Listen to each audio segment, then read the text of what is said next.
Cet épisode a été créé à partir de l'anglais en utilisant l'intelligence artificielle. Au programme de cet épisode de Follow Him. Bien sûr, le Christ comprend nos difficultés. Il a le pouvoir de nous sauver et il n'a pas besoin que nous soyons parfaits.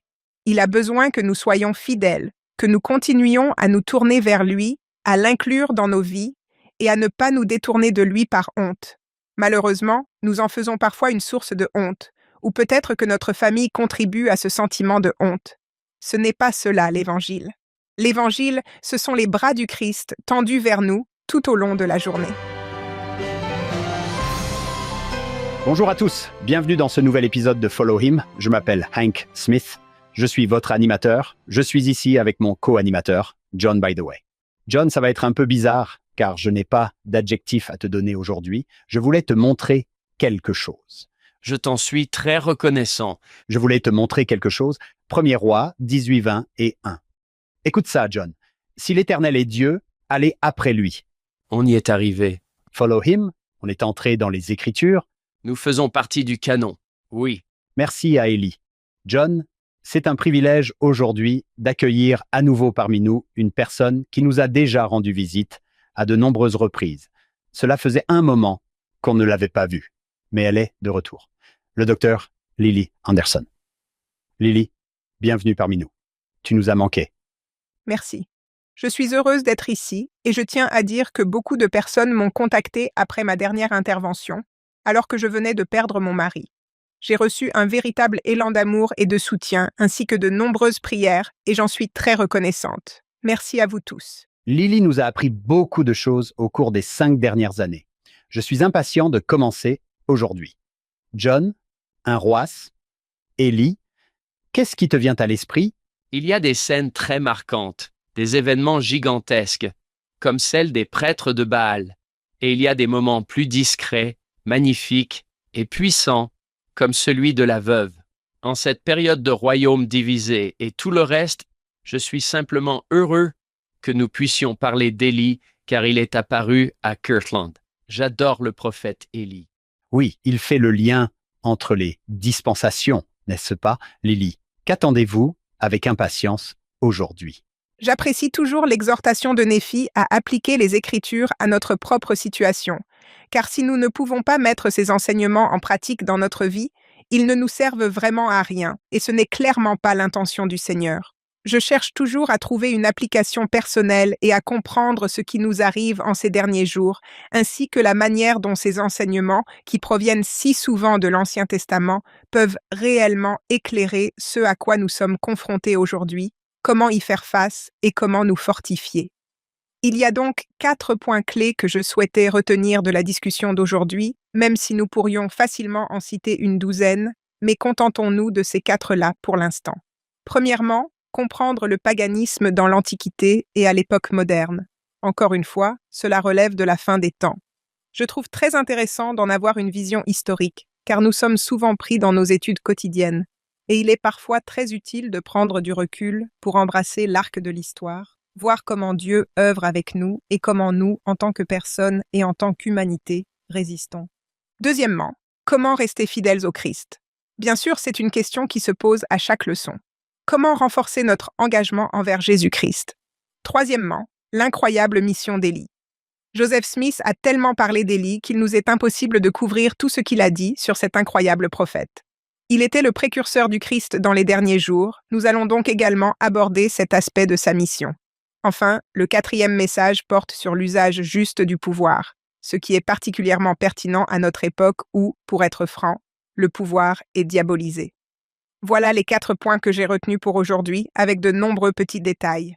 Comme l'a dit John, il y a ici quelques petites choses, toutes douces et tendres, que nous pourrons aborder. Ceux qui découvrent notre émission vont découvrir l'étude des Écritures avec Lily. Je vous garantis qu'ils vont revenir en arrière pour écouter les épisodes précédents qu'ils ont manqués et se dire « Je veux revivre ça ». John, pour nos nouveaux auditeurs, peux-tu nous présenter Lily? Parle-nous d'elle. Lily de Hoyos Anderson est une Américaine de première génération. Sa mère est française, son père est mexicain.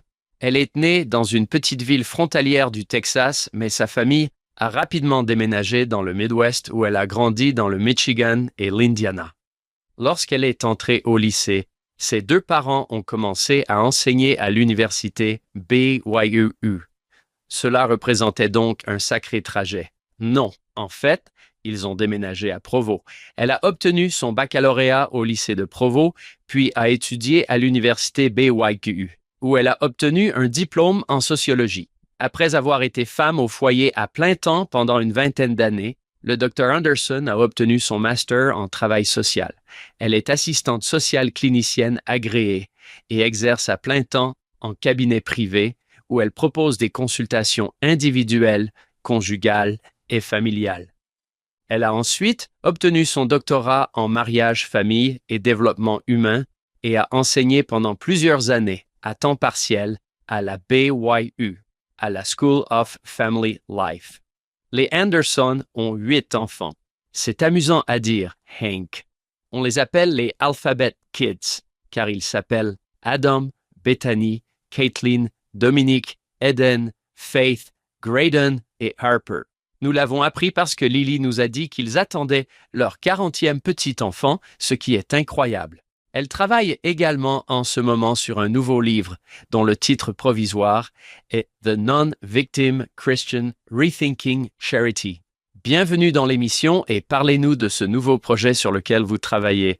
Le premier jet du manuscrit est terminé. Il va falloir y apporter quelques modifications, mais pas trop, car le contenu est enfin au point. J'ai d'ailleurs connu un véritable blocage après la perte de Chris. Je viens tout juste de parvenir à le terminer et cela a été une longue attente. Le livre est désormais sur le point d'être disponible et nous proposerons des précommandes sur mon site web. L'idée derrière ce livre est difficile à résumer en un titre, car le terme « chrétien non victime » est en fait une expression que j'ai inventée après y avoir longuement réfléchi et prié, car il n'existait pas de terme correspondant dans notre culture, ce qui en dit long en soi. Le chrétien non victime est quelqu'un qui ne fait pas de mal aux autres, car nous accordons trop d'importance à notre relation avec notre Père céleste. Nous voulons être chrétiens, mais nous finissons par comprendre que Dieu ne veut pas que nous soyons perpétuellement et chroniquement blessés par les autres. C'est là qu'intervient la notion de non-victime. Au lieu de passer du statut de victime à celui de bourreau, ce que font certaines personnes, ou de choisir d'être l'un ou l'autre, d'autres vont tout simplement au-delà de ce schéma. J'en ai assez de subir. Maintenant, c'est à mon tour de rendre l'appareil. Puis elles se sentent très mal et recommencent à subir.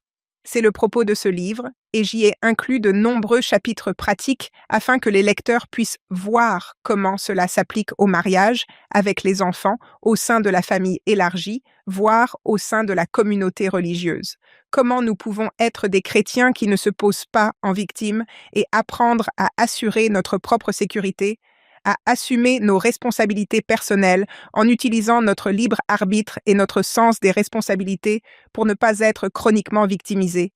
Et comment certaines de nos perceptions erronées de la charité sont ce qui nous rend le plus vulnérables parce que nous voulons être de bonnes personnes. Je parle du Christ en tant que non-victime dans le livre, puis je conclus en expliquant que si nous utilisons réellement ces outils que Dieu nous a donnés, et que je m'efforce longuement d'illustrer et d'expliquer, alors nous pouvons véritablement canaliser l'amour christique à partir d'une position de pouvoir personnel, de sorte à ne pas être vulnérables. Trop souvent, lorsque nous entendons les prophètes parler de pardon, d'aimer ses ennemis, de pardonner à tout le monde, d'être des artisans de paix, les gens tressaillent parfois en se disant « Je veux suivre le prophète, je veux suivre le Sauveur ». Mais cela leur semble dangereux, car ils se trouvent dans des situations où ils subissent des blessures chroniques et craignent que ce ne soit un appel à continuer de souffrir. Ce n'est pas le cas. Le Seigneur n'approuve jamais la victimisation chronique, et nous pouvons faire beaucoup pour y remédier, mais cela passe par un changement de mentalité. Il s'agit de repenser la charité, puis de revenir à la compréhension de la manière dont l'amour véritable et pur du Christ peut réellement nous fortifier. Cela semble fantastique. C'est très important. Et le livre Doctrine et Alliance dit qu'il faut s'instruire mutuellement à partir des meilleurs ouvrages. C'est exactement ce que vous allez faire avec ce livre. Les Écritures sont les meilleurs livres qui soient et je vais simplement essayer de les rendre applicables à notre vie quotidienne. Oui. Lily, félicitations pour avoir mené ce projet à bien malgré toutes les difficultés que tu as rencontrées. C'est vraiment incroyable. Commençons par le manuel « Viens et suis-moi ». Lily, John et moi avons hâte d'apprendre. La leçon de cette semaine s'intitule « Si le Seigneur est Dieu, suivez-le ». Eh, c'est parfait pour nous. On adore ça. La maison d'Israël était en plein désarroi. Le royaume s'était divisé, 10 tribus formaient le royaume du nord d'Israël et les 2 autres tribus formaient le royaume du sud de Juda. Mais pire encore que leur séparation les unes des autres était la rupture des 2 royaumes avec leurs alliances. Des rois impies avaient détourné le peuple du Seigneur et celui-ci vacillait dans sa foi. Dans ce contexte, le Seigneur a appelé Élie à devenir prophète. Sa vie montre qu'une personne peut avoir une grande foi en Dieu, même dans des circonstances difficiles. Parfois, le Seigneur répond à une telle foi par des miracles publics impressionnent-est, comme le feu tombant du ciel. Mais il accomplit aussi des miracles discrets et intimes, comme celui de nourrir une veuve fidèle et son fils. Et le plus souvent, les miracles du Seigneur sont si personnels qu'ils ne sont connus que d'une seule personne. Par exemple, lorsque le Seigneur se révèle à toi par une petite voix douce. C'est si bien écrit. Très bien, Lily. Passons-toi le relais. Je voudrais commencer par citer quelques paroles de Bruce R. McConkie concernant Élie.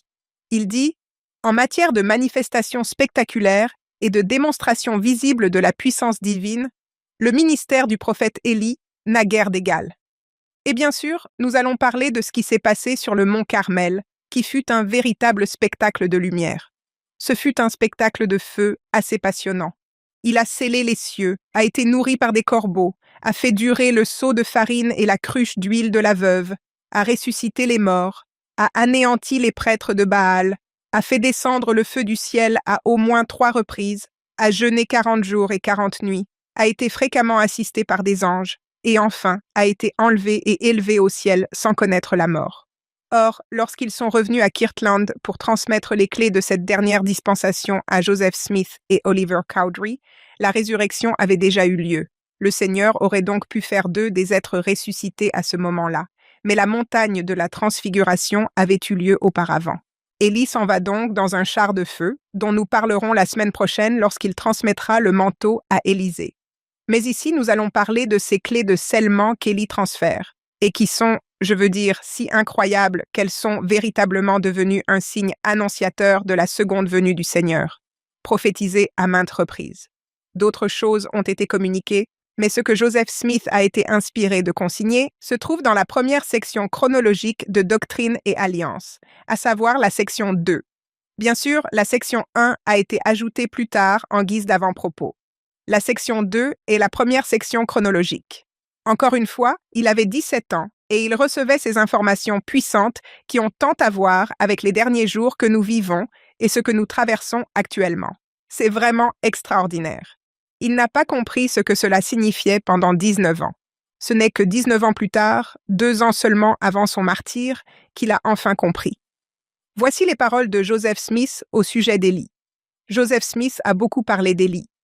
Je vais simplement lire ici et là quelques passages de ce que Joseph Smith a dit. Parce qu'Élie est venu dans cette dispensation, la plénitude du salut est à nouveau accessible aux vivants et aux morts. Il était le dernier prophète à détenir les clés de la prêtrise dans l'ancien Israël, et il parle des clés de la plénitude de la prêtrise de Melchisédek. Les clés de la puissance de Dieu se manifestent dans leur plénitude, ce qui permet à toutes les générations, depuis Adam jusqu'à la fin du millénaire, d'être scellées dans la famille d'Adam et Ève. Sans cela, ce monde serait perdu. Et nous entendons dire que la terre serait frappée comme par une malédiction ou qu'elle serait complètement dévastée lors de sa venue. Comment l'œuvre d'Élie pourrait-elle être accomplie à un autre moment que dans la plénitude de cette dispensation dans laquelle nous nous trouvons actuellement? Jamais auparavant dans l'histoire de la terre, le royaume de Dieu n'a disposé des capacités, de la technologie et des fonds nécessaires pour construire des temples dans le monde entier. Pour accomplir l'œuvre généalogique que nous menons, la numériser, tout est désormais sur ordinateur et tout devient plus facile et plus efficace afin que l'œuvre puisse avancer. Bien sûr, elle se poursuivra tout au long du millénaire, mais nous bénéficions déjà de cet esprit d'Élie. Chaque fois que nous consacrons un temple, chaque fois que nous annonçons la construction d'un temple, que nous le construisons ou que nous le consacrons, chaque fois que quelqu'un se rend au temple pour accomplir une ordonnance, c'est l'esprit d'Élie qui se manifeste. Que ces ordonnances soient accomplies pour soi-même, ce qui est bien sûr extrêmement important, ou que nous continuions à accomplir des ordonnances pour les défunts. Joseph Smith poursuit en disant que sa mission dans les derniers jours consistait à rétablir l'autorité et à remettre les clés de la prêtrise afin que toutes les ordonnances puissent être accomplies en justice. Pourquoi envoyer Élie a demandé Joseph, car c'est lui qui détient les clés de l'autorité pour administrer toutes les ordonnances. Nous venons de dire que sans l'autorité, les ordonnances ne pourraient pas être administrées en justice. Et voici également un passage des enseignements du prophète que j'apprécie particulièrement. Comment Dieu viendra-t-il au secours de cette génération? C'est Joseph Smith qui pose la question.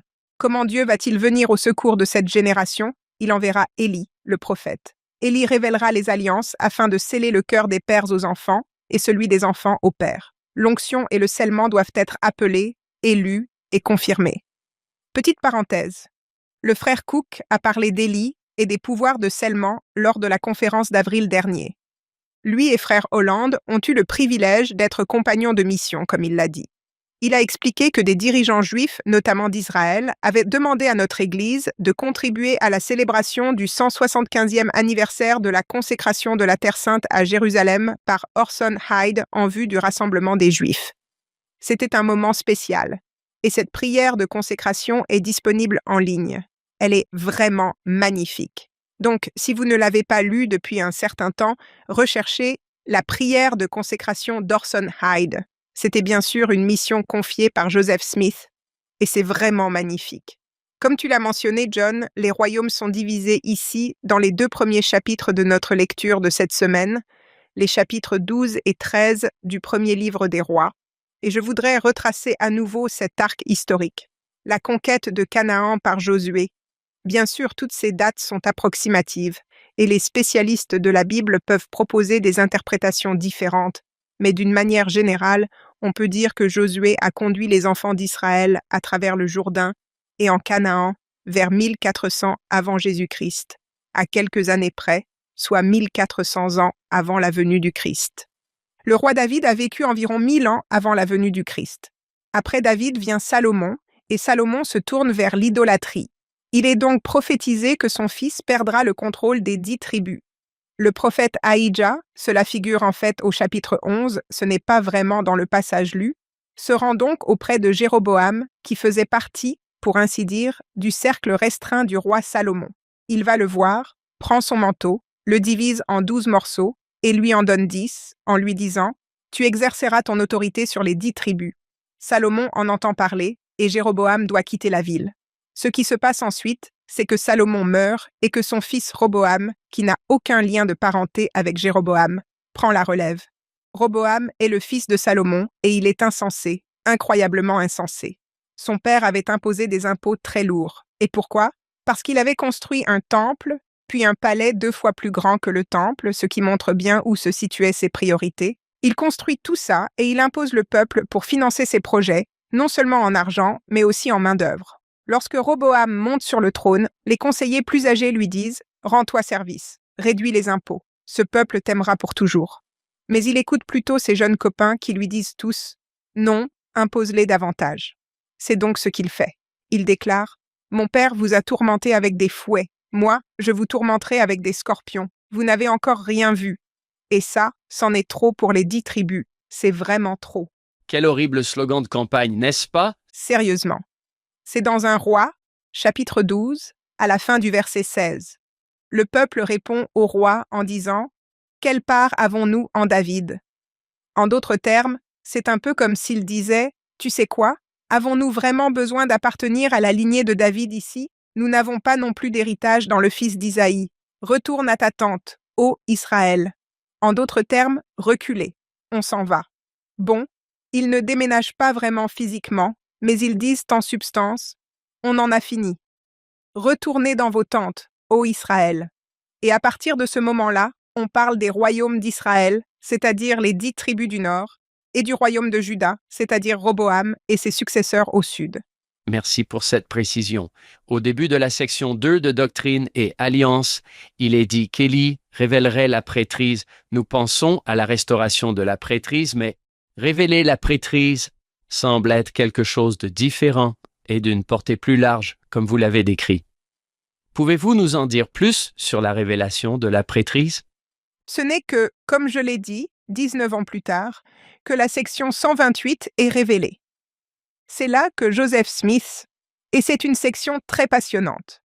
On voit à quel point Joseph Smith est enthousiaste dans son discours. Il cite à nouveau le passage et dit « Je pourrais même en donner une meilleure traduction à ce stade, mais cela suffira. » Car il souhaite en venir au cœur du sujet. Et quel est ce point essentiel? Qu'il doit y avoir un lien de soudure. Et c'est cette nouvelle expression que Joseph Smith utilise dans la section 128.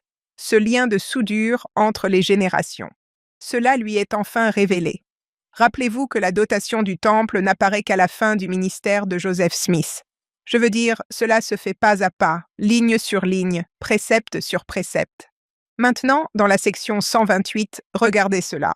Je veux dire, c'est tellement passionnant. Oui, il utilise l'expression « lien de soudure » au verset 18. L'union et la soudure complète et parfaite des dispensations, des clés, des pouvoirs et des gloires doivent avoir lieu. Comprenez-vous pourquoi il a tenu des propos si extraordinaires au sujet d'Élie? Si vous parcourez les enseignements du prophète, vous verrez que Joseph Smith a beaucoup parlé d'Élie, car c'était la quête de toute sa vie. C'est tout son ministère, depuis la section 17 où Moroni va enfin lui révéler qu'il existe un récit qu'il ne recevra pas avant quelques années, mais dont il va avoir connaissance. Mais il entend d'abord parler de cet esprit d'Élie, de ce pouvoir qui va venir, et là, il se dit en quelque sorte « D'accord, d'accord, je suis partant. » Ça vient petit à petit.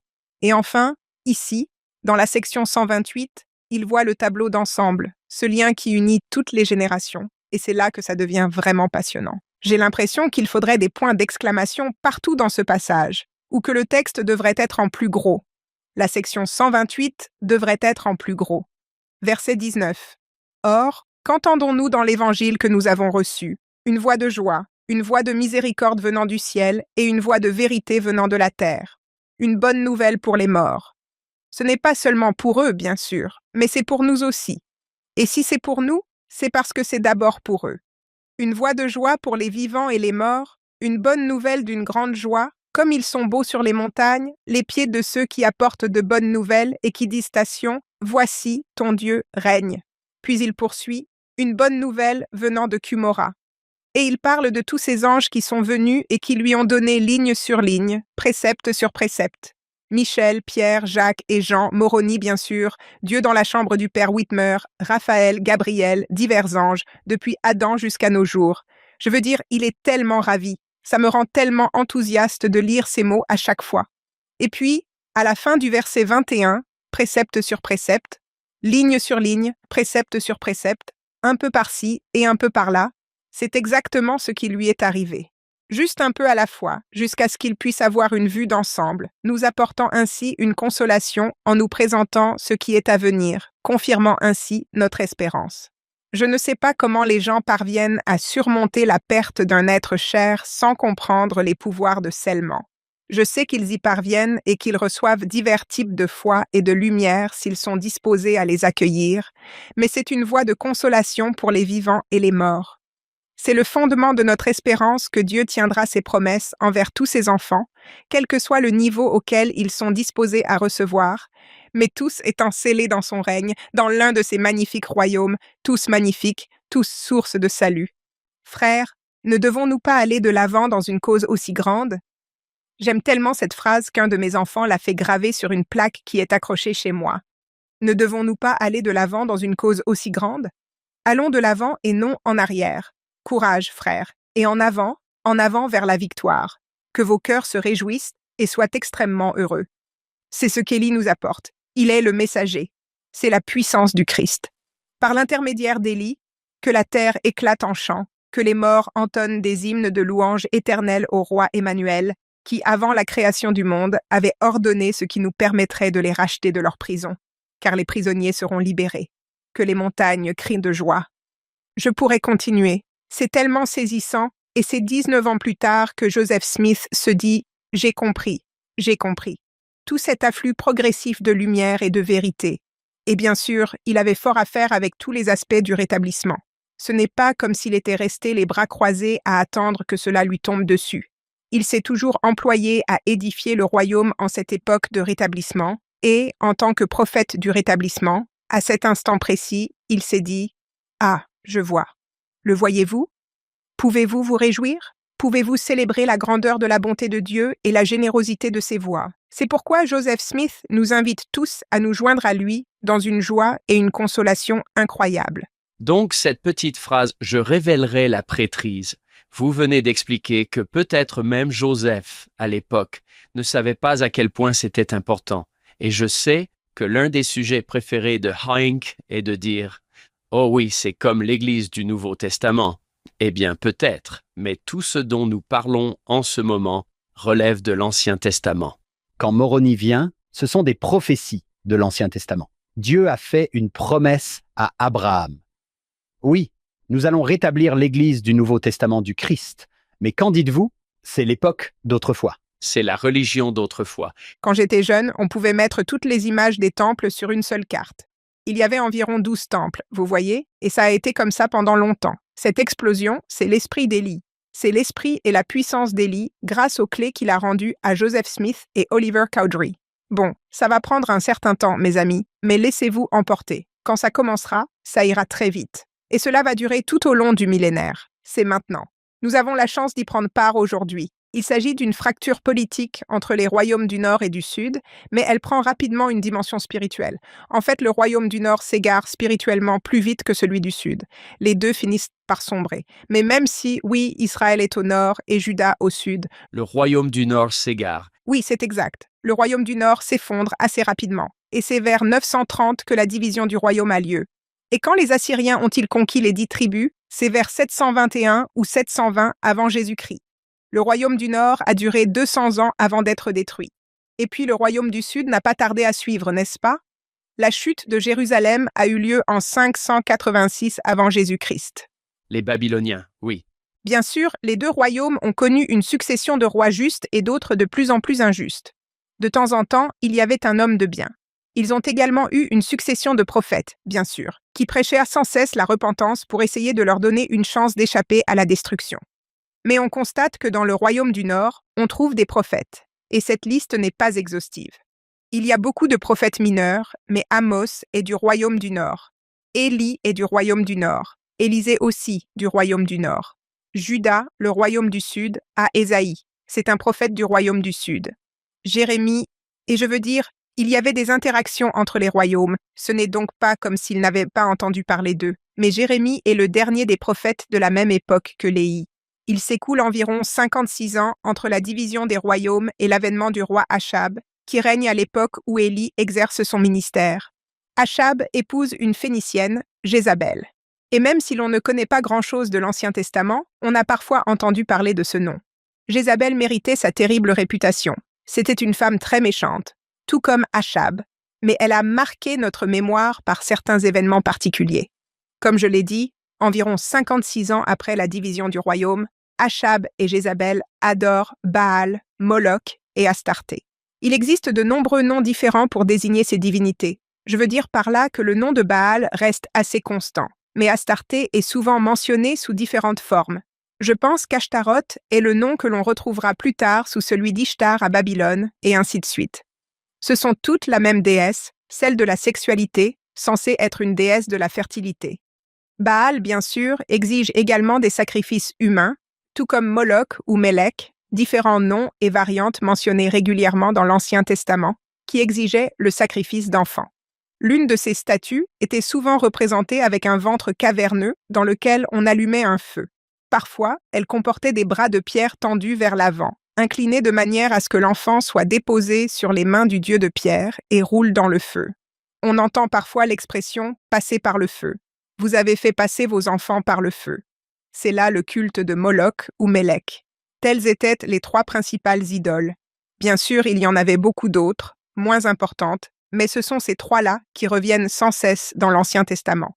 Je voudrais maintenant planter le décor pour vous expliquer à quoi Élie est confronté, ce qui se passe dans cette partie du monde et, franchement, dans le monde entier.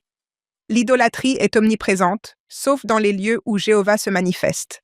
Le peuple de l'Alliance est le premier, dans l'Ancien Testament, à être considéré comme un groupe significatif de monothéistes, adorant un seul Dieu sans image de pierre, un Dieu qui n'est pas représenté dans la pierre ou l'or, mais qui règne en maître. C'était une chose tout à fait nouvelle pour le monde. Vous vous souvenez à quel point c'était difficile pour tout le monde. Lot adore des images. Lorsque Rachel part avec Jacob et Léa, elle emporte avec elle certaines des images de son père qu'elle cache.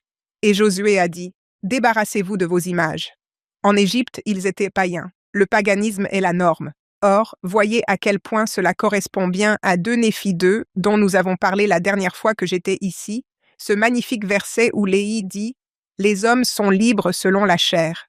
Toutes choses leur sont données, libres de choisir la liberté et la vie éternelle. » 2 Néphi 2, 27. Par le grand médiateur de tous les hommes, ou de choisir la captivité et la mort selon la captivité et le pouvoir du diable, car il cherche à ce que tous les hommes soient misérables comme lui-même. Mais passons maintenant plus particulièrement au verset 29. Non, dit-il, en fait au verset 28, je voudrais que vous choisissiez la vie éternelle. Et au verset 29, et que vous ne choisissiez pas la mort éternelle selon la volonté de la chair. C'est vraiment important ici.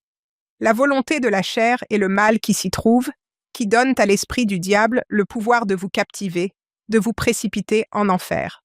Bon, de quoi parle-t-il? Eh bien, quand nous parlons du plan du salut, comment nous a-t-on appris à décrire la vie mortelle? Nous disons qu'il y avait 2 raisons de venir sur terre, obtenir un corps et être mis à l'épreuve. Eh bien, je pense que nous devrions reformuler cela. Je le pense vraiment. Pardonnez-moi, je vais vous proposer ceci. Je veux dire, vous pouvez le dire ainsi si vous le souhaitez, et ce n'est pas faux, c'est exact. Mais je pense que cela nous inciterait davantage à la réflexion de dire que nous sommes venus pour 2 raisons. Pour obtenir un corps, et que ce corps est l'épreuve. Le mal qui s'y cache. Et qu'est-ce que cela signifie? Car nous ne sommes pas de ceux qui pensent que le corps est mauvais. Bien sûr, nous savons que Dieu a un corps et qu'il est un être parfait. Sans corps, nous ne pouvons pas connaître la plénitude de la joie. Avoir un corps physique est donc un immense don. Nous ne haïssons pas la chair, mais que dit Léhi? Il parle des appétits. Oui. Le corps recèle un potentiel de mal. Alors, que se passe-t-il? Un petit bébé arrive et pleure quand il a faim, quand il est fatigué, quand il s'ennuie ou, vous savez, quand il est sale. Il pleure parce que ses envies doivent être satisfaites, ses besoins doivent être comblés. Et bien sûr, on s'occupe des bébés. Mais en grandissant, ils deviennent parfois simplement des bébés plus grands.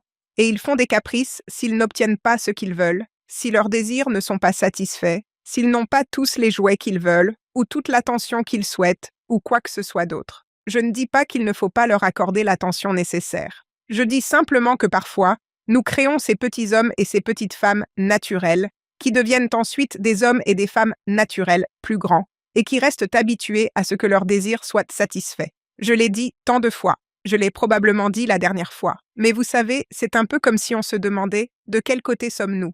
On leur apporte constamment des friandises et on ne s'arrête pas à la primaire. On en apporte aux jeunes gens et aux jeunes filles, peu importe. On les nourrit, on les nourrit, on les nourrit, des bonbons, peu importe. Ce que je me dis, c'est ces enfants qui ne tiennent pas 2 heures le dimanche sans avoir quelque chose dans la bouche, et on pense qu'ils vont savoir gérer leurs hormones. Est-ce qu'on les prépare à maîtriser la chair? Parce que la chair, c'est l'épreuve. Qui va l'emporter? L'esprit ou la chair? C'est comme si l'ange était sur une épaule et le diable sur l'autre. Et il y a un bras de fer. Or, Dieu n'est pas pris dans ce bras de fer, car c'est un être parfait qui a maîtrisé sa chair. Sa chair et son esprit sont en parfaite harmonie, totalement unis dans la poursuite de la vérité et du bien, l'immortalité et la vie éternelle des hommes. Il est en parfaite harmonie avec tout ce qui est bon. Mais nous ne le sommes pas. C'est là tout le chemin à parcourir. Allons-nous gravir cette courbe d'apprentissage pour apprendre à maîtriser notre chair? Et puis, bien sûr, c'est ce dont parle le roi Benjamin, n'est-ce pas? Cet homme naturel est un ennemi de Dieu. C'est ce que dit Léhi. Pourquoi? Parce que ses appétits sont puissants. Alors, quel est le lien avec Élie? Eh bien, le monde païen ne vise qu'à satisfaire les appétits. Il s'agit uniquement de faire ce que l'on ressent. Fais ce que tu veux pour te satisfaire, pour avoir cette poussée de dopamine. Je veux dire, il y a eu un livre intitulé Dopamine Nation. Eh bien, n'est-ce pas la vérité? De nos jours, tout tourne autour de la satisfaction. Du genre, qu'est-ce qui va me procurer ma prochaine poussée de dopamine? Dans notre société, on ne cesse de faire ce qui fait du bien. Vous le méritez. Achetez maintenant, payez plus tard. Je veux dire, Tout tourne autour du plaisir, du plaisir, du plaisir. Et bien sûr, Madison Avenue a toujours fonctionné ainsi, mais c'est devenu beaucoup plus agressif et effronté. Mais c'est ça le paganisme, et c'est l'histoire de l'humanité.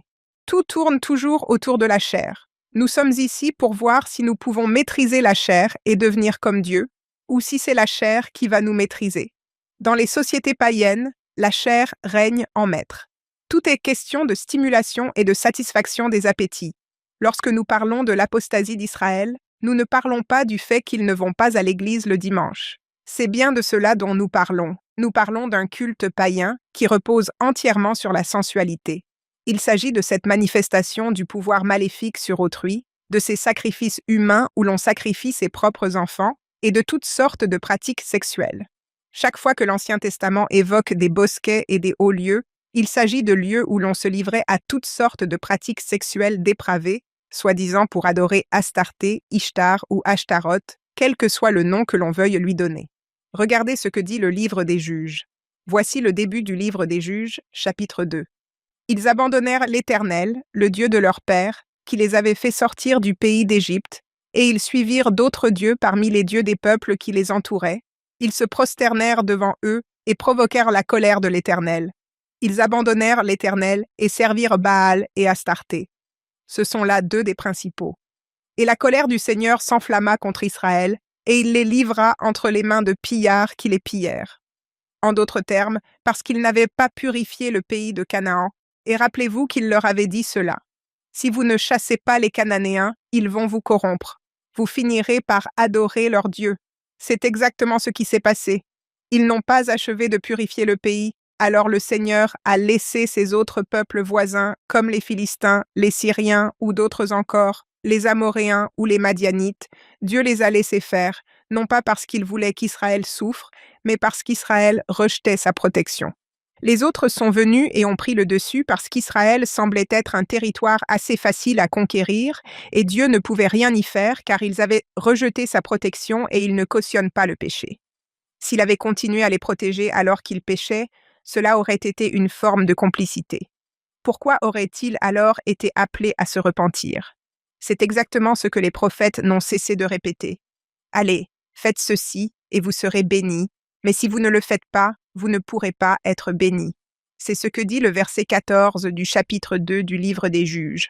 La colère de l'Éternel s'enflamma contre Israël, et il les livra entre les mains de leurs ennemis qui les entouraient. Maintenant, examinons un instant ce verset. Les livra, de sorte qu'ils ne pouvaient plus tenir face à leurs ennemis. Puis il est dit, néanmoins, l'Éternel suscita des juges.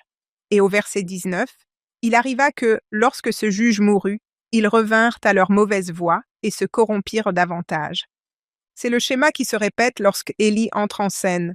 Ils suivaient d'autres dieux pour se prosterner devant eux, sans cesser ni de leurs agissements, ni de leur obstination. Tel est le schéma. Dieu les aurait protégés.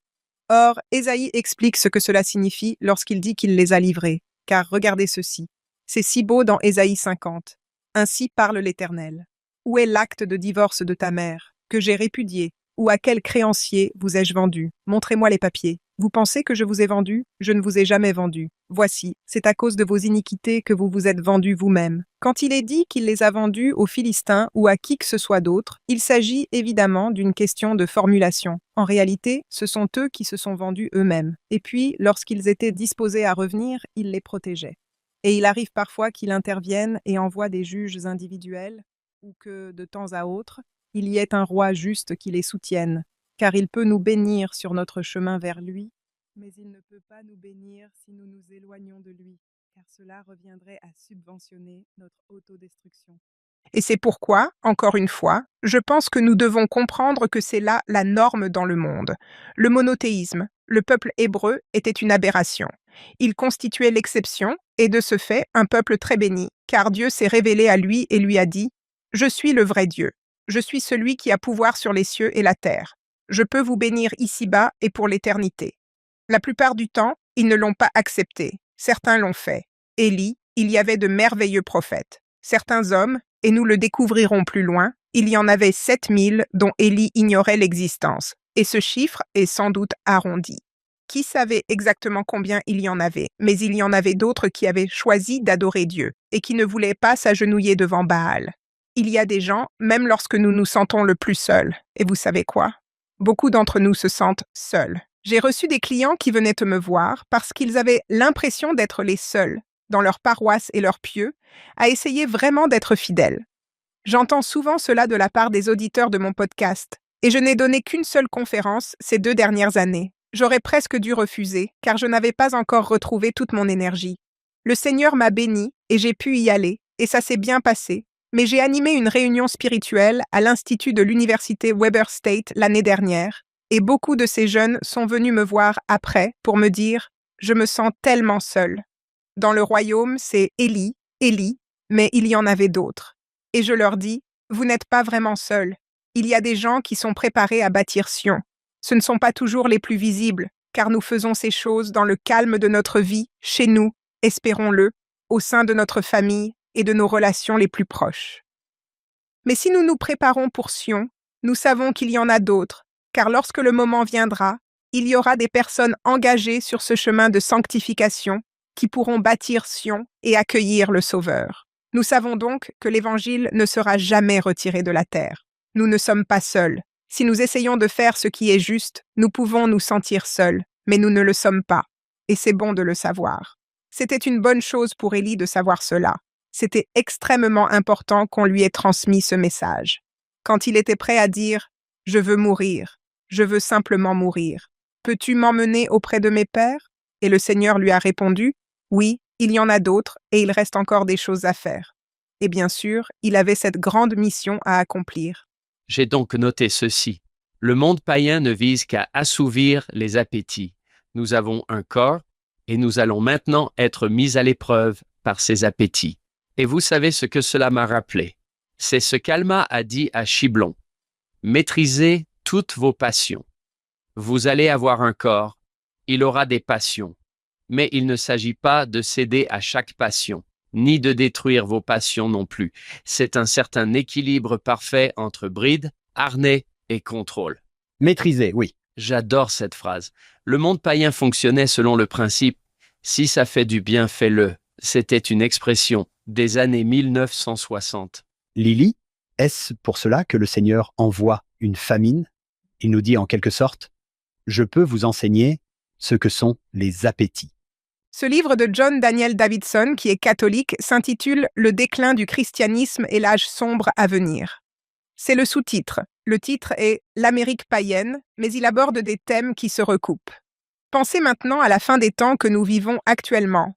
Mais ces phénomènes sont récurrents dans les sociétés païennes, le relativisme moral. Je veux dire, c'est un phénomène qui existe depuis longtemps.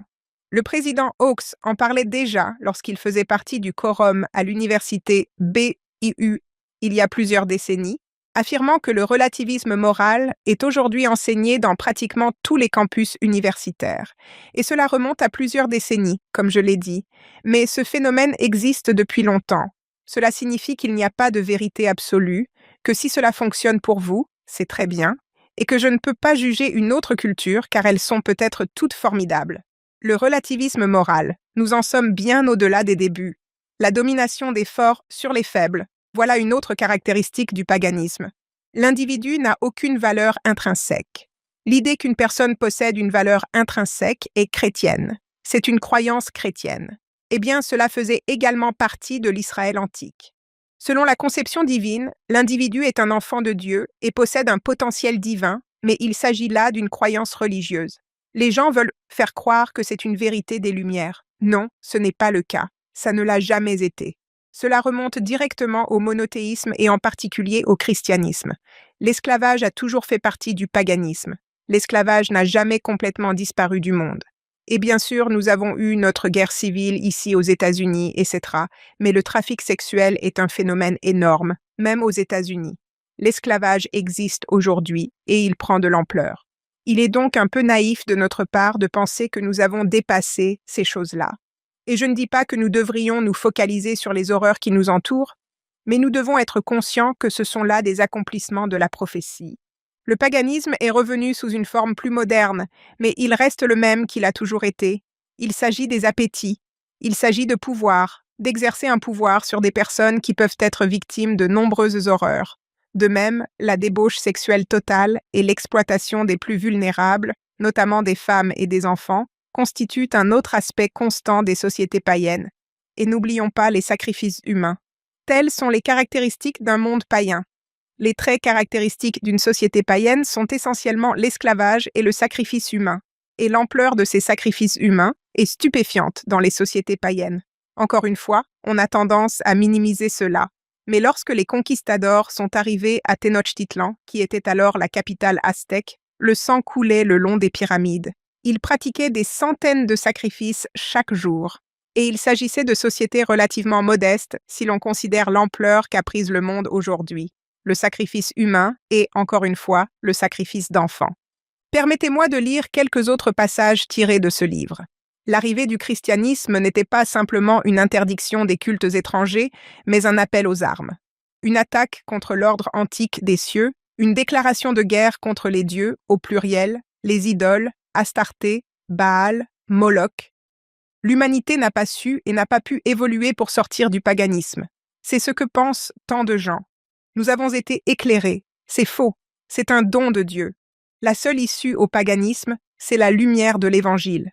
C'est Dieu qui se révèle à son peuple et à tous ceux qui veulent bien l'écouter. Nous n'avons pas pu sortir du paganisme par notre propre évolution. Le monde en a été arraché, tantôt en se débattant et en hurlant, tantôt sous la menace de l'épée. Je me souviens, quand j'étais jeune, nous traversions le Mexique pour rendre visite à de la famille et mon père m'avait fait remarquer cela dans la ville de Cholula, près de Puebla. C'est une petite ville. C'était un centre de culte indigène. L'Église catholique voulait éradiquer le paganisme indigène. Elle voulait mettre fin aux sacrifices humains et à l'esclavage. Elle a véritablement apporté la croix. Et dans cette petite ville de Cholula, qui était le centre du culte indigène, elle a construit 365 églises, hôtels ou lieux sacrés, un pour chaque jour du calendrier, car elle voulait éradiquer l'idolâtrie au nom du Christ. Encore une fois, ce n'était pas beau à voir. C'était la pointe de l'épée, on se débattait et on hurlait. Il y avait parfois de la laideur et des fautes. Mais en réalité, quand on observe cela, on peut y voir l'histoire du monde. Tout était complètement païen. Tous les continents étaient païens, à l'exception de l'ancien Israël. Puis le Christ est venu apporter l'Évangile, et les Juifs sont restés monothéistes. Ensuite, on a le christianisme qui, même après la mort des apôtres, des anciens apôtres, est très vite tombé dans l'apostasie et a perdu son pouvoir, a perdu son autorité. Mais le message du Christ, c'est l'empereur romain Constantin qui décide de se convertir au christianisme. Les ecclésiastiques de l'Église catholique, les prêtres et ainsi de suite, ainsi que les moines, possédaient les Écritures. Ils avaient les Écritures. Puis on assiste à la Réforme, qui consistait essentiellement à affirmer que les catholiques s'étaient vraiment égarés. Mais les réformateurs ont en réalité été d'importants précurseurs de la Restauration, car ils ont mis les Écritures à la portée de l'homme du peuple afin que chacun puisse les lire par lui-même. On constate ainsi que le christianisme commence à se développer de manière, au sein du peuple. Désormais, les gens ne se contentent plus de suivre aveuglément les ordres des prêtres, mais ils découvrent ce qu'a dit le Christ, quel est le message de Dieu à l'humanité, et ils repoussent le paganisme. Ce ne sont pas seulement les missionnaires catholiques qui se sont rendus partout, et il faut leur en attribuer une grande partie du mérite, car beaucoup d'entre eux ont perdu la vie. Puis les missionnaires protestants qui se sont rendus en Extrême-Orient et dans les îles, beaucoup d'entre eux sont morts. Mais ils ont bel et bien essayé de transmettre le message du Christ, et ils ont repoussé le paganisme. Les cultures païennes sont très dures, elles sont impitoyables, elles sont cruelles, elles sacrifient les plus vulnérables. Une femme qui n'a pas d'enfant est mise au banc de la société. Je veux dire, ce n'était même pas de sa faute. C'est un monde impitoyable sous le paganisme. Très impitoyable. Les plus vulnérables sont sacrifiés. Voilà donc le monde dans lequel nous vivons. Et écoutez, Jonathan Cahn, vous connaissez Jonathan Cahn ? C'est un juif messianique. On l'appelle parfois Rabbin Cahn, car il a été formé selon la tradition rabbinique. Il connaît donc l'Ancien Testament sur le bout des doigts. J'ai l'impression de connaître l'Ancien Testament, mais pas comme lui le connaît. Et certainement pas aussi bien que lui, j'en suis sûre. Je l'adore, mais je ne suis pas l'érudit qu'il est. Il connaissait si bien l'Ancien Testament que lorsqu'il a lu le Nouveau Testament, il s'est converti au Christ, ce qui est exactement ce qui devrait se passer. car tous les prophètes de l'Ancien Testament prêchent le Christ, toutes les prophéties messianiques. Il a vu l'accomplissement de ces prophéties en lisant le Nouveau Testament. C'est comme si, enfin, c'est évident quand on y pense, il est devenu chrétien. Et aujourd'hui, il est pasteur d'une église. Il écrit des livres et réalise des vidéos intéressants. L'un d'entre eux s'intitule « Le retour des dieux ». C'est un livre fascinant. Il parle des trois, je crois qu'il les appelle « démonia », ce qui est peut-être le terme grec ou latin désignant les esprits maléfiques de l'Ancien Testament, à savoir Baal, Asharoth et Moloch, dont nous avons déjà parlé. Et il affirme que la seule chose qui les a repoussés, c'est Jéhovah. Ce fut temporaire, car lorsque le peuple s'en est allé, il a fini par se livrer en grande partie à l'idolâtrie. Il a été capturé et anéanti. Il ajoute ensuite que l'Amérique, qu'il qualifie de Israël moderne, ce qu'elle est en quelque sorte, puisqu'il s'agit de la terre promise que Dieu a préparée et d'une certaine manière dissimulée, est le lieu où la restauration pourrait avoir lieu avec tout ce que cela implique de merveilleux. Vous savez, selon la prophétie de Léhi, tant que les Américains adoreraient le Dieu de ce pays, Jésus-Christ, ils prospéreraient. Eh bien, l'Amérique a eu des origines judéo-chrétiennes. Je veux dire par là que les débuts de ce pays étaient clairement judéo-chrétiens et que nous avons véritablement prospéré ici. Mais ce que je vais dire, c'est que jusqu'à la réintroduction de ces trois dieux, et c'est là le point soulevé par Jonathan Cahn, le retour des dieux, il dit « L'Amérique, cet Israël des temps modernes si protégé par Dieu, a alors commencé à adorer Baal. » Il évoque le symbole du taureau, et nous avons bien un taureau à Wall Street, ainsi que le désir, c'est-à-dire la cupidité et l'argent considérés comme un dieu. Puis il y a Asharoth, qui représente la sexualité. Comme nos prophètes nous l'ont dit, cette nouvelle moralité n'est rien d'autre que l'ancienne immoralité, simplement rebaptisée. Et enfin, Moloch, avec l'avortement, nous jetons en fait nos enfants dans les feux de Moloch. Que se passe-t-il quand on vénère des dieux païens? Nos cœurs s'engourdissent. Cette montée de dopamine qui ne concerne que les sensations et les appétits nous rend insensibles. Quand j'étais adolescent, je me souviens d'en avoir eu marre de tout ce qu'on entendait sur la pornographie. Il y avait tellement d'avertissements à ce sujet. Je me souviens m'être dit « D'accord, on a compris. On a compris. La pornographie, c'est mal. » C'était assez difficile à obtenir à l'époque. Je veux dire, si on en voulait, il fallait, disons, faire un effort. La plupart d'entre nous se disaient simplement « Pourquoi en parle-t-il autant ?» Parce que, genre, je n'en voyais jamais, mais comme c'était prophétique, bien sûr, tout ça. Quand j'ai commencé à exercer en tant que conseiller, c'était assez tôt. Je ne me souviens pas exactement quand, mais je me souviens d'avoir rencontré un couple, surtout la sœur, l'épouse, mais le mari est venu un peu au début aussi et il était distant. Cet homme était froid. Ce qu'il faisait à ses enfants, la façon dont il réagissait face à eux et, bien sûr, face à sa femme. C'était comme s'il n'y avait aucune chaleur humaine chez cet homme. Aucune chaleur humaine. Et il baignait dans la pornographie depuis si longtemps qu'il l'avait adoptée. Maintenant, je tiens à faire une distinction très claire ici, car on ne peut pas échapper à la pornographie de nos jours. Je ne dis pas que c'est un prétexte pour s'y adonner. Je dis simplement qu'on ne peut pas aller au centre commercial sans voir d'images pornographiques. On en trouve partout, le long de l'autoroute. C'est dans toutes les publicités. Quand on réfléchit à ces mises en garde et qu'on voit cet homme, je me souviens que j'avais moi-même 2 adolescents qui vivaient encore à la maison lorsque j'ai rencontré ce couple. Je leur ai raconté que j'avais autrefois pensé qu'on exagérait un peu les mises en garde contre la pornographie. Puis j'ai ajouté « Mais vous savez quoi ? Je n'avais jamais entendu parler de ça. Je n'avais jamais entendu dire à quel point ça peut vous rendre insensible, comment ça peut étouffer l'affection naturelle, ce dont, encore une fois, le Nouveau Testament nous met en garde en disant que l'amour des hommes se refroidira. N'est-ce pas dans un Corinthien qu'il est question de la façon dont leur conscience pourrait être cautérisée comme par un fer rouge?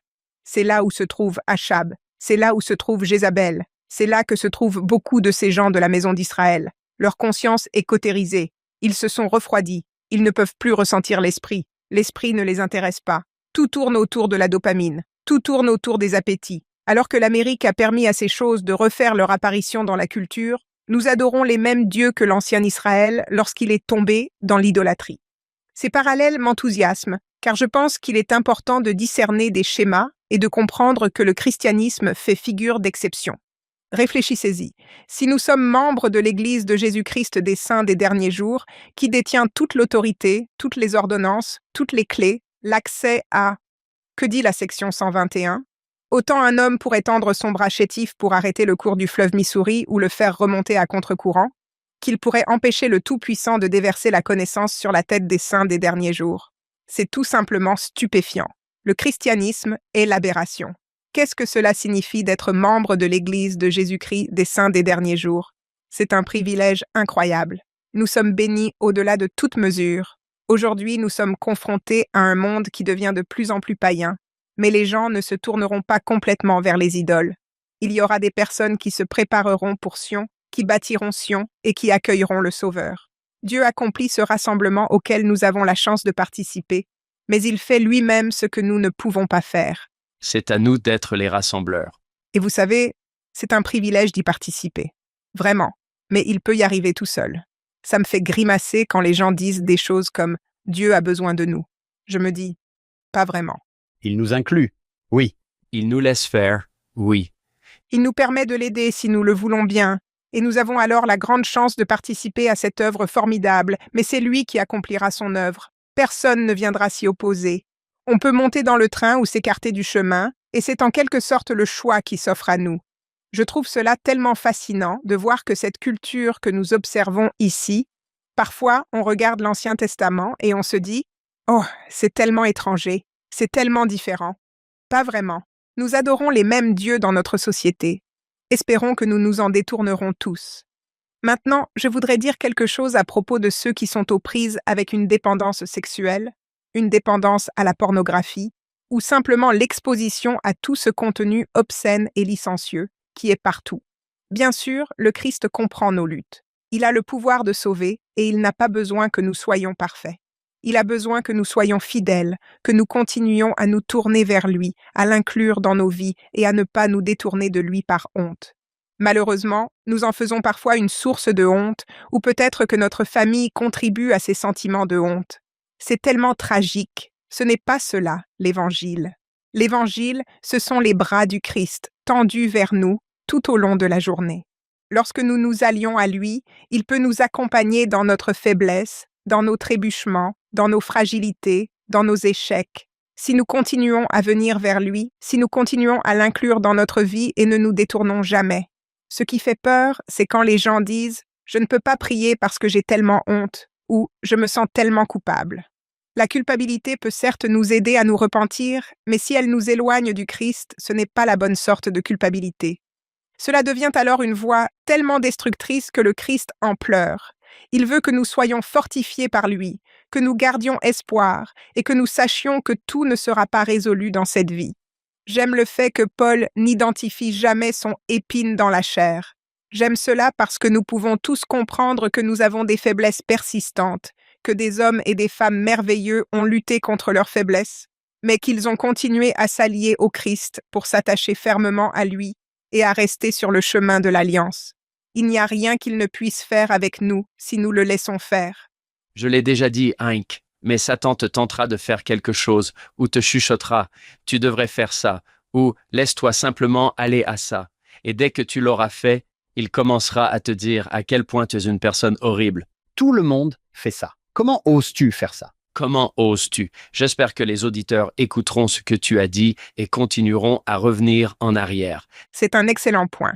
Frère Holland a dit cela dans son discours intitulé « La pureté personnelle », qui était en quelque sorte un résumé de son discours « Des âmes, des symboles et des sacrements », prononcé à l'université BYU. Un discours vraiment merveilleux. J'espère que tout le monde le lira. Ce discours de la conférence sur la pureté personnelle était également magnifique, légèrement différent et condensé, bien sûr. Mais il a dit « J'ai proclamé ici la parole solennelle de la révélation selon laquelle l'esprit et le corps constituent l'âme de l'homme, ce qui, soit dit en passant, est une doctrine de la restauration. Aucune autre église chrétienne n'enseigne cela, à savoir que le corps fait partie de l'âme. Elle ne considère pas le corps comme éternel. Nous avons la grande bénédiction de savoir que c'est là que nous pourrons finalement devenir comme Dieu, car il est un homme ressuscité, un homme parfait. Nous avons cette doctrine de la restauration, mais elle nous enseigne également à quel point l'esprit et le corps sont précieux, et que nous devons prendre soin des deux sans laisser nos appétits prendre le dessus. Il poursuit en disant que, grâce à l'expiation du Christ, le corps ressuscitera de la tombe pour s'unir à l'esprit dans une existence éternelle et in. Ce corps doit donc être gardé pur et saint. Si certains d'entre vous portent des blessures, ce sont là les luttes. Nous vivons dans un monde où nous sommes bombardés de sensualité, de sexualité et de dépravation. C'est partout. Si nous portons ces blessures et luttons contre elles, je sais que la paix et le renouveau du repentir, rendus possibles par le sacrifice expiatoire de Jésus-Christ, vous sont offerts. Dans des domaines aussi sérieux, le chemin du repentir n'est pas facile à emprunter ni à parcourir sans douleur. Si nous luttons, c'est que nous sommes sur la bonne voie. Ce ne sera pas facile. Cela ne signifie pas que nous nous y prenons mal si nous rencontrons des difficultés ou si nous connaissons des échecs en cours de route. Ce n'est pas facile à entreprendre ni à parcourir sans douleur, mais le Sauveur du monde parcourra ce chemin essentiel avec vous. Il vous fortifiera lorsque vous vacillerez. Il sera votre lumière lorsque l'obscurité semblera la plus profonde. Il vous prendra la main et sera votre espoir lorsque l'espoir semblera être tout ce qui vous reste. Sa compassion et sa miséricorde, avec tout leur pouvoir purificateur et guérisseur, sont offertes gratuitement à tous ceux qui souhaitent sincèrement un pardon complet et qui sont prêts à faire les pas qui y mènent. C'est un parcours, ne le repousse pas. Comme tu l'as dit, John, c'est là la véritable trahison. La tentation, puis le sentiment de ne pas être digne d'un sauveur. Tu es une personne horrible. Et si vous entendez ce message, il vient de Satan. S'il vous dit « Laisse tomber, abandonne, oublie tout ça, c'est trop dur, tu n'y arriveras jamais ». Le Sauveur ne dirait pas cela. Ça ne fait pas partie de son vocabulaire et ça ne le sera jamais. Lily, ça fait un moment que tu es avec nous. On a parlé du paganisme de l'époque et je pense que tu nous as montré que nous vivons. Tu as dit que tu allais faire le parallèle avec les Écritures d'aujourd'hui. Mis à part la date sur le calendrier, le monde dans lequel nous vivons est très similaire. Où veux-tu aller ensuite? Des conflits similaires, car ce qui est formidable, c'est que nous sommes dans la dispensation de la plénitude des temps et qu'Élie n'a pas eu la chance de voir le royaume de Dieu s'étendre sur la terre. Mais l'adversaire est le même. C'est pourquoi nous ne devons pas le sous-estimer. Il est le même hier, aujourd'hui et à jamais. Il n'invente rien de nouveau. Il se contente de présenter les choses sous un autre jour. C'est pourquoi je pense qu'il est vraiment utile pour nous de ne pas nous sentir si déconnectés des personnages de l'Ancien Testament. Car les tentations sont les mêmes. Elles sont présentées sous des termes plus modernes, avec davantage de néon, mais il s'agit des mêmes difficultés et nous avons accès au même Dieu qu'eux. Encore une fois, nous avons tellement de chance d'être membres de l'Église de Jésus-Christ des saints des derniers jours. On a tellement tendance à sous-estimer le privilège incommensurable que représente le fait de vivre sur terre à cette époque. Parlons de cette scène où l'on retrouve Achab et Jézabel, qui institutionnalisent l'idolâtrie. Cela existe depuis la division des royaumes, lorsque Jéroboam a érigé ses veaux d'or, etc. Mais à présent, Jézabel ordonne le massacre des prêtres de Jéhovah. Elle envoie ses hommes tuer les serviteurs de Jéhovah. Ils en tuent un grand nombre. Or, on apprend plus tard, dans les derniers chapitres des rois, qu'Obadiah, qui faisait partie de la cour d'Achab, il avait donc certaines responsabilités au sein du royaume, était un serviteur du Seigneur, mais qu'il devait se cacher.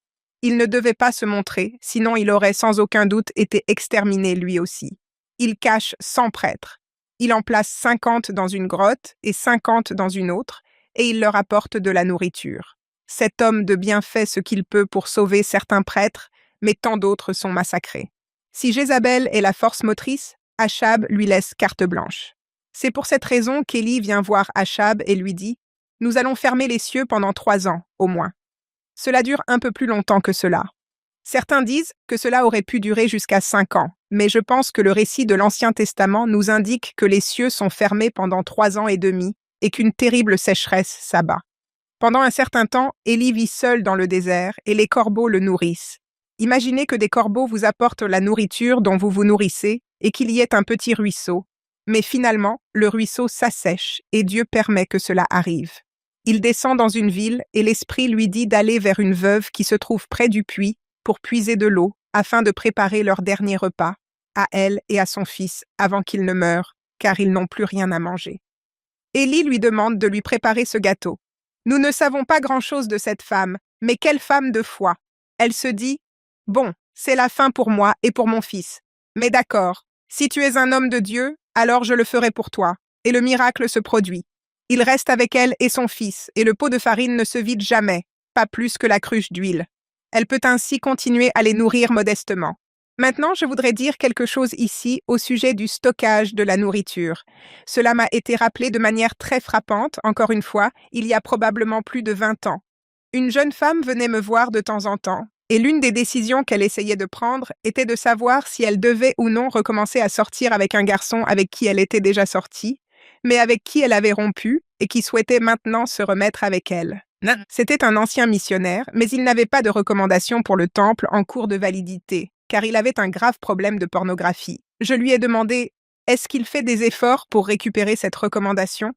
Elle m'a répondu « Son évêque essaie de l'accompagner dans ce processus et lui donne des tâches à accomplir, mais il ne se présente pas à ses rendez-vous avec l'évêque. Il n'arrête pas d'annuler. » J'ai dit « Eh bien, c'est assez révélateur. Que se passe-t-il ?» Elle m'a répondu « Eh bien, il dit qu'il est tellement occupé à cause de sa famille. C'était il y a 20 ans, mais ils avaient ce bunker dans les montagnes avec des étables et d'immenses espaces, des silos et tout ça pour le grain et tout le reste. Et il était actuellement trop occupé pour rencontrer cet évêque parce qu'il apprenait auprès de quelqu'un comment utiliser de la poudre noire pour protéger les munitions qu'ils avaient également stockées dans le bunker, ainsi que des tonnes d'armes à feu. Maintenant, il va apprendre à utiliser la poudre noire. Vous savez, j'ai pas pu m'empêcher de rire. Je suis désolée. Ces choses-là ne vont pas le protéger. Avons-nous perdu le Nord? Je me dis que sa recommandation pour le temple le protégerait davantage s'il en est digne que tous les bunkers du monde. Où est passée notre foi?